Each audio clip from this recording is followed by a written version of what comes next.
Hi, my name is Megan, and I've been here on staff with YWAM Los Angeles for 25 years. And I'm the kitchen manager and Bible teacher, and I love it. I have a little teaching that I want to share with you today that actually has been really speaking to me from the Bible. So let's jump in. In the Bible, there is a literary device that's used called Inclusio, which basically just means that at the beginning and the end is similar material. And did you know that the Bible ends and begins with something very similar, with actually the same thing? This is so cool. I love this. I like to call it bookends. So in the beginning, we know that the Bible starts out in Genesis 1 through 2 with God creating a garden. It is a beautiful place, full of beauty, order, and abundance.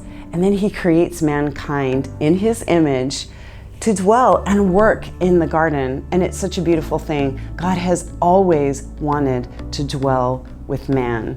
Isn't that beautiful? Unfortunately, we all know what happened in Genesis 3. Man chose to go his own way and rebelled. And unfortunately, it seemed like the garden was lost forever. It was definitely closed to Adam and Eve at that time. But was the garden lost forever? God set about a plan to recover what He lost in the garden. And through this plan, He decided to choose a group of people that He would enact His plan over time to bring the salvation that was going to redeem what He lost. This group of people were the Israelites. They tried really hard to follow God's plan and keep His covenant and do what God wanted them to do. But unfortunately, they failed time and time again. Let's fast forward to maybe about the middle of the Bible. There's a man who came. His name was Jesus. And He had a moment. And this moment that He had was a powerful moment in the garden. Is that a coincidence? Oh no, it's not. Because He was also set on the plan to redeem and recover what was lost in the garden. He wrestled in that garden, whether He was going to do what God wanted Him to do or choose His own way. What does that sound like? We just talked about Adam and Eve, but guess what? Jesus actually wrestled and chose to do what God wanted Him to do rather than choose His own way. He said, "Your will, not mine."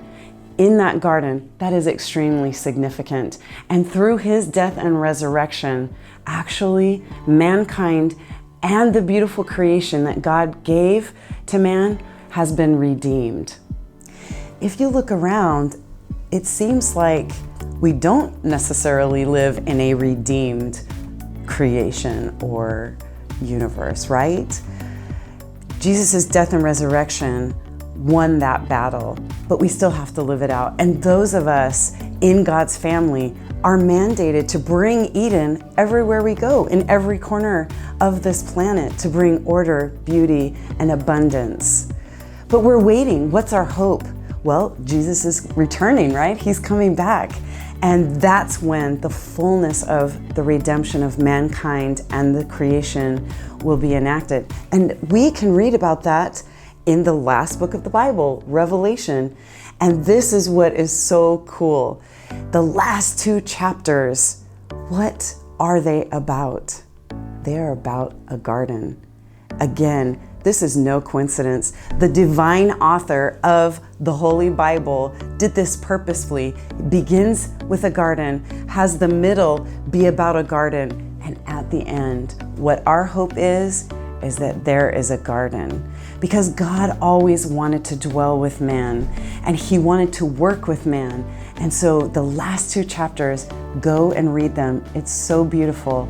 It talks about a garden. It's a garden city, actually, that we are all a part of. Those of us who call Jesus our Savior, we get to dwell with him. We get to be with him. We get to work with him at the end. And so this is a beautiful thing that you may not know. I did not know this about the Bible. Begins and ends with this beautiful picture of redemption where we get to dwell and work with man. Until then, what is our job? We are to bring Eden everywhere that we possibly can. Beauty, order, and abundance in all we do. Thanks so much. I hope this has been helpful to you.